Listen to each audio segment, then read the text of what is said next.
Hello everyone, welcome to academy plus once again. So हमने last class में पढ़ा था लेक्चर नंबर 1 में कि प्रॉपर्टीज़ के हमने अर्ली अटेम्प्ट्स पढ़े थे और उसमें हमने क्या क्या पढ़ा था। प्राउस्ट लॉ पढ़ा था सबसे पहले, फिर हमने पढ़ा कि लेवॉइजर लॉ क्या था, then we studied the Dobereiner triads and after that the Newlands law of octave and the last one जो मैंने आपको बताया था कि सबसे डिफरेंट है और सबसे अलग है, वो क्या था आपका लॉथर्स Myers contribution. So these all 5 studies till now, अभी तक जो हमने पढ़ा था उसमें हमने पढ़ा था कि एक तो डॉबर्नियर का ट्राइड थोड़ा डिफरेंट था और हमने क्या पढ़ा था कि लॉथर्स मेयर का कंट्रीब्यूशन बहुत अलग था। उन्होंने क्या दिया था, उन्होंने एक ग्राफ पार्टिकल मतलब ग्राफ टाइप स्ट्रक्चर दिया था जिसमें उन्होंने हमें क्या बताया था, क्रेस्ट और ट्रेफ का बताया था कि जो क्रेस्ट हैं वो क्या है, सारे एल्कली मेटल हैं, ट्रेफ्स जो हैं वो सारे एल्कलाइन अर्थ मेटल हैं, और जो आपका डिसेंडिंग मिडिल टर्म होती है क्रस्ट की वो क्या होती है, आपकी हेलोजन्स होती है, और जो असेंडिंग टर्म होती है वो क्या होती है। So all these studies and all these earlier attempt were quite inappropriate और inadequate for the differentiation of your periodic table.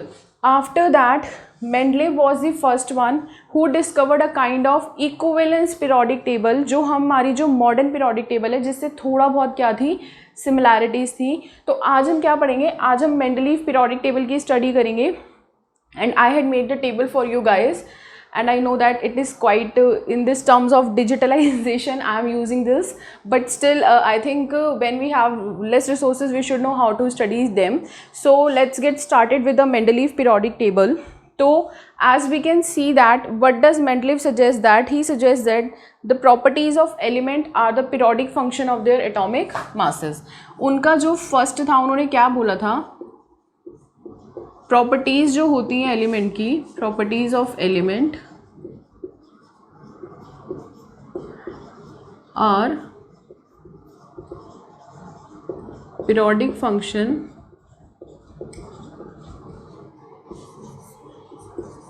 Of their atomic masses. So Mendeleev का ये मानना था कि जो एटॉमिक मासेस हैं एलिमेंट्स के, उन्हीं के बेसिस पे उन्होंने एलिमेंट्स की प्रॉपर्टी को डिफाइन किया है। और उन्होंने क्या किया था, उन्होंने 8 ग्रुप्स एंड 7 पीरियड्स, ग्रुप्स क्या होते हैं आपके horizontal vertical columns are your groups and horizontal rows your are periods. तो उन्होंने क्या किया, उन्होंने अपनी टेबल को 8 कॉलम्स एंड 7 रोज में डिवाइड किया, 8 columns and 7 rows. These 8 columns are known as groups and 7 rows are known as periods. According to Mendeleev, what was his characterization? He stated that the elements are placed according to their increasing number of atomic masses. उन्होंने क्या बताया, सबसे पहले उनका inference क्या था कि जो हम एलिमेंट्स प्लेस कर रहे हैं ग्रुप्स में वो हम किस हिसाब से प्लेस कर रहे हैं, उनके increasing number of atomic masses. आप इधर देखोगे कि इनका मास क्या है, इंक्रीज कर रहा है, डिक्रीज नहीं कर रहा। 7, 9, 11, 12, 14, 16 and 19। Similarly here also. So उन्होंने सबसे पहले जो इन्फ्रेंस दिया, उन्होंने क्या दिया कि उन्होंने अपनी टेबल में एलिमेंट्स को किस तरीके से प्लेस किया, increasing number of atomic masses. तो उनका फर्स्ट क्या था,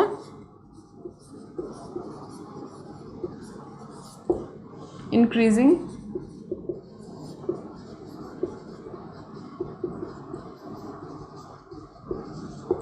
number of atomic masses. Second उनकी प्रॉपर्टी क्या थी कि जो ग्रुपिंग उन्होंने करी है एलिमेंट्स की, जिस तरीके से उन्होंने ग्रुप करे हैं वो किस तरीके से करें कि उनकी जो प्रॉपर्टीज़ है वो क्या है, ऑलमोस्ट सेम है।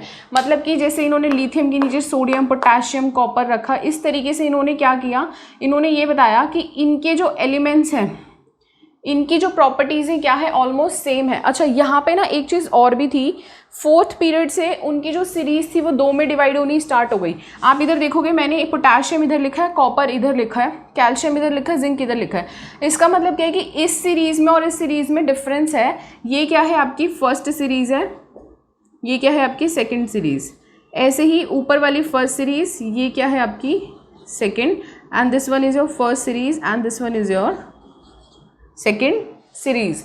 सो इनका क्या मानना था कि ये जो आपके मैंने ब्लू से एलिमेंट्स लिखे हुए हैं इनकी प्रॉपर्टी सेम है, एंड जो एलिमेंट्स मैंने ब्लैक से लिखे हुए हैं इनकी प्रॉपर्टी सेम है।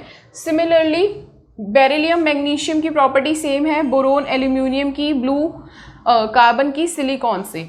तो मेंडलीव का ये मानना था कि एटॉमिक नंबर जैसे जैसे इंक्रीज हो रहे हैं उसी तरीके से वो अपनी पीरियोडिक टेबल में अरेंजमेंट ऑफ एलिमेंट्स कर रहे हैं।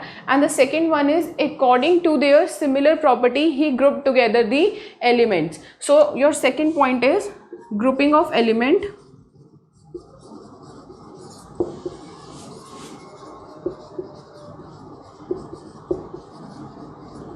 are on the basis of their similar properties.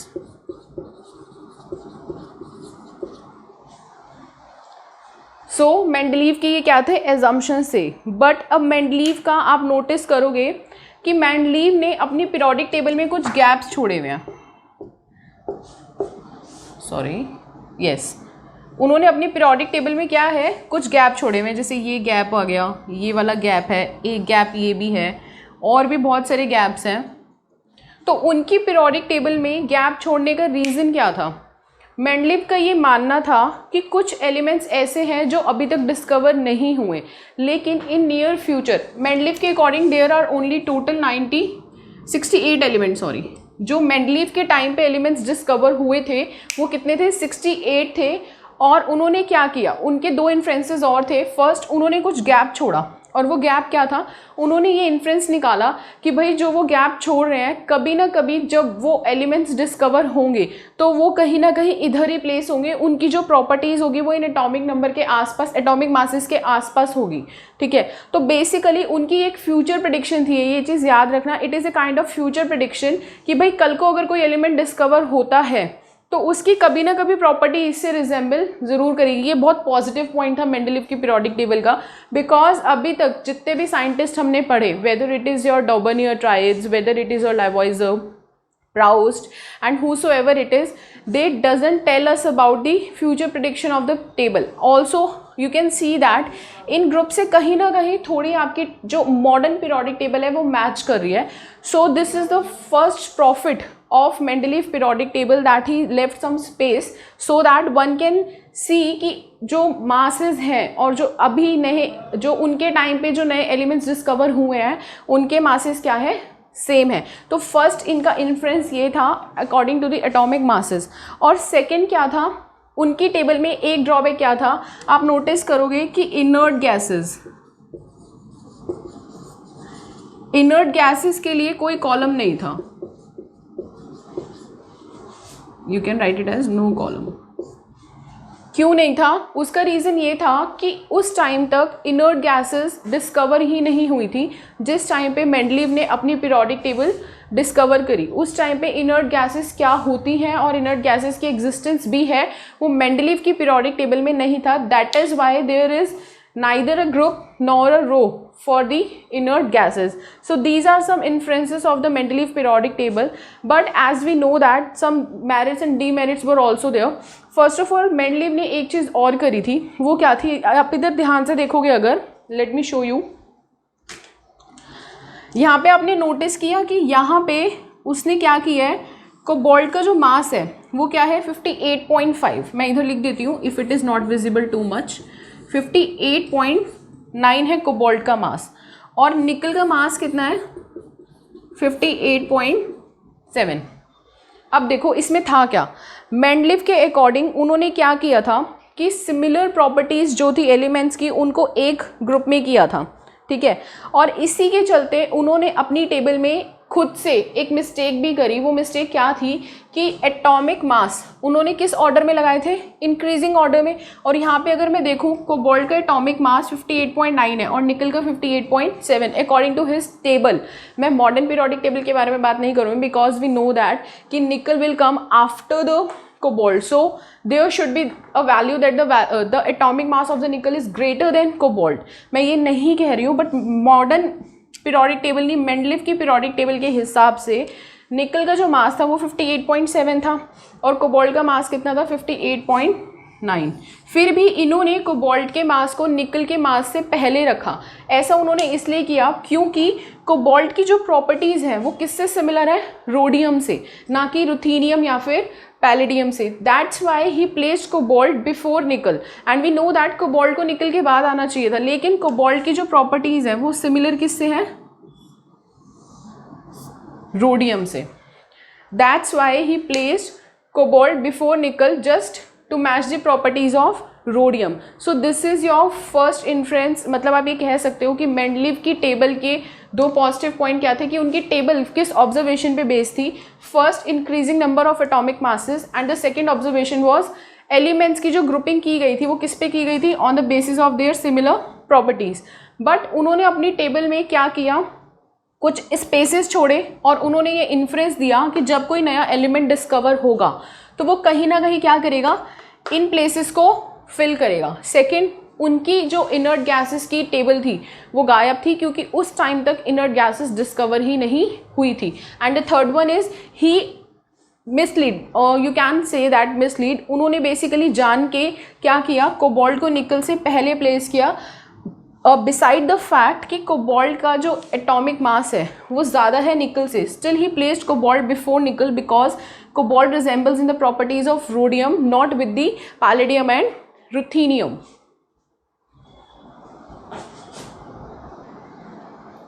Now Mendeleev ने जैसे कि ये डिस्क्राइब किया या प्रिडिक्ट किया, you can whatever you can say that, उन्होंने ये प्रिडिक्ट किया कि भाई जो कुछ एलिमेंट्स हैं वो क्या है, एम्प्टी है, कुछ स्पेस एम्प्टी है और लेटर ऑन अगर वो एलिमेंट्स डिस्कवर होते हैं तो वो यहीं कहीं की स्पेस को फिल करेंगे। So whatever the elements discovered later and he name them as एका सिलिकॉन। एका मतलब होता है फर्स्ट, एका का मतलब क्या होता है, फर्स्ट, मतलब कि फर्स्ट मेंबर, ठीक है। तो अगर उन्होंने जो डिस्कवर किया उसमें फर्स्ट मेंबर क्या था, eka silicon, and what we can called as एका silicon is germanium, where eka aluminum is gallium, eka boron is your scandium and eka manganese is your titanium, scandium.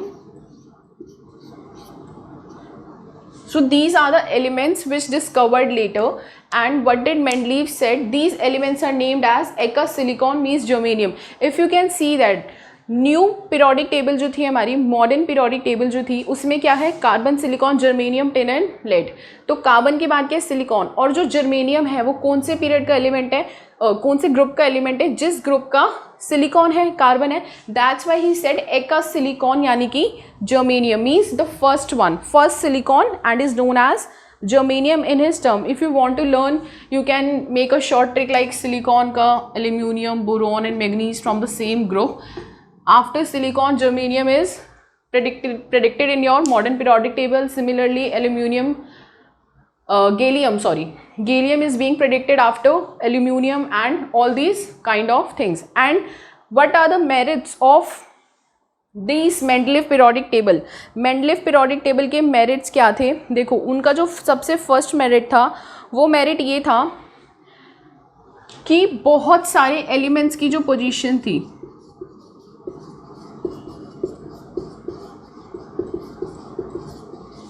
he successfully defined the position of many elements in its periodic table. Means हमें भी पता है कि जो हमारी modern periodic table है कहीं ना कहीं वो इससे रिजेंबल करती है। मैं आपको भी एक शॉर्ट रिव्यू दूंगी कि वो कैसे रिजेंबल करती है। आपको थोड़ा कन्फ्यूजन हो रहा होगा कि मॉडर्न पीरियोडिक टेबल में तो 18 ग्रुप्स हैं and there is only 8 groups, and why ma'am is saying that these are resemble to the modern periodic table, and there are 7 periods which you can see that there is only 6 written, and he said that ki he has 7 periods in his periodic table because he considered these is also as a period where oxide and hydrides are written. So we will discuss it about later. And what is his second merit? जो उनका atomic weight था, he gave the corrections of the atomic weight.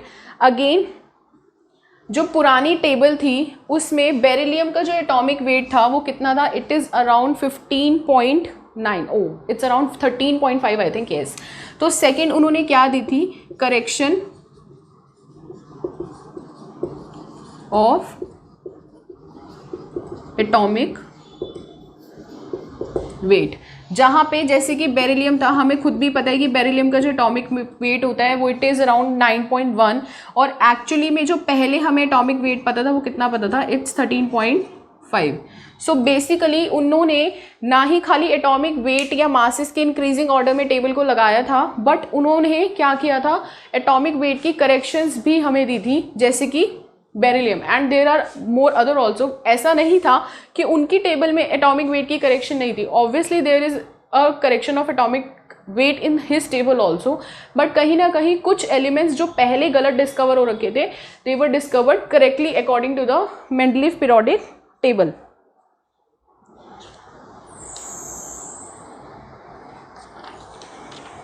So these are the merits of the Mendelic periodic table, but what are the demerits of his table, which is very important. First of all, वो ये नहीं बता पाए थे कि isotope की position क्या है। तो उनका जो फर्स्ट डीमेरिट था वो क्या था, position of isotope. And the second demerit is what, आपने यहाँ देखा कि यहाँ पे उन्होंने एटॉमिक मासेस को अलग तरीके से प्लेस किया, मीन्स जो एटॉमिक मास है कोबाल्ट का वो निकल से क्या है, ज़्यादा है। और मैंने आपको पहले भी बताया ये उन्होंने उसको ऐसे क्यों प्लेस किया, क्योंकि उनके अकॉर्डिंग जो कोबाल्ट की प्रॉपर्टी थी वो रोडियम से क्या कर रही थी, सिमिलर थी। बट उन्होंने ये बताने में वो अनसक्सेसफुल रहे कि उन्होंने ऐसा किया क्यों। If you can place at, इसको अगर ये इसको रिप्लेस करते तो 106 कम बिफोर द रोडियम, अगर नीचे प्लेस करते, और अगर ये इसको करेक्ट करते तो यहाँ पे प्रॉब्लम आती। That's why he is unable to explain why the atomic masses are arranged in different order of their atomic masses, why these two elements do not follow the order of rest of the table.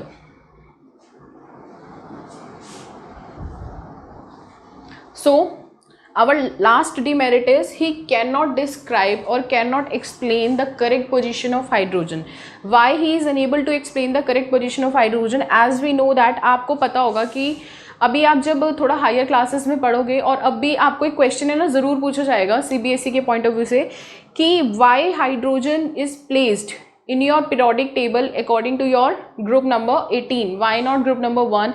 And we know that किन्हीं periodic table में hydrogen कहीं centre में placed है, and the reason of this because hydrogen resembles both the properties of your group number 18 like and the group of lithium. That's why he placed hydrogen here, but he is unable to explain why the position of hydrogen is placed here instead of any another, because we know that hydrogen is the only element which resembles most of the element of the periodic table. That is why its position is still unknown for the Mendeleev. So what are the three merits of the Mendeleev? First one, he is unable to predict the positions of the isotope. As we also know that chlorine has two isotopes, and the two isotopes were like 35.5 Cl and 37 Cl. These are the isotopes. Also we know that the isotopes of hydrogen is 1H1, 2H1 and 3H1, which is known as hydrogen, deuterium and tritium. So these are the demerits. And the second one is wrong order of atomic masses of some elements. That means we know that again and again what he did, he placed cobalt and nickel like this. Instead of nickel before cobalt, he placed cobalt before nickel. So this is his second demerit. And what is the last demerit? That he cannot predict the hydrogen position correctly. He cannot tell us about why he placed hydrogen in this group instead of this. Now मैंने आपको जैसे कि बोला था, I will give you a short review of the periodic table, that why Mendeleev periodic table is kind similar to the periodic table of your modern periodic table. So what is the property that your Mendeleev periodic table is similar? First of all, we know that there are 8 groups. He consider, means the modern periodic table, according to the modern periodic table, each group is divided into 2 groups. Her group किस में divide कर रहा था, 2 groups में कर रहा था, and the rest group number 8 is divided into 3 different group and a 0 section for the inert gas. We know that Mendeleev के टाइम तक inert gases नहीं आई थी, that's why उन्होंने inert gas का कॉलम नहीं बनाया, but modern periodic table में inert gas का कॉलम था and the column is known as 0 group. So if we calculate the 2 groups for each one group according to the modern periodic table, we know that modern periodic table में क्या है, first A first B, ऐसे ही है modern periodic table में first group 2 में divide है, ऐसे ही second A second B, third A, third B, fourth A, fourth B, ऐसे करते करते क्या हो गया आपका seventh A and seventh B.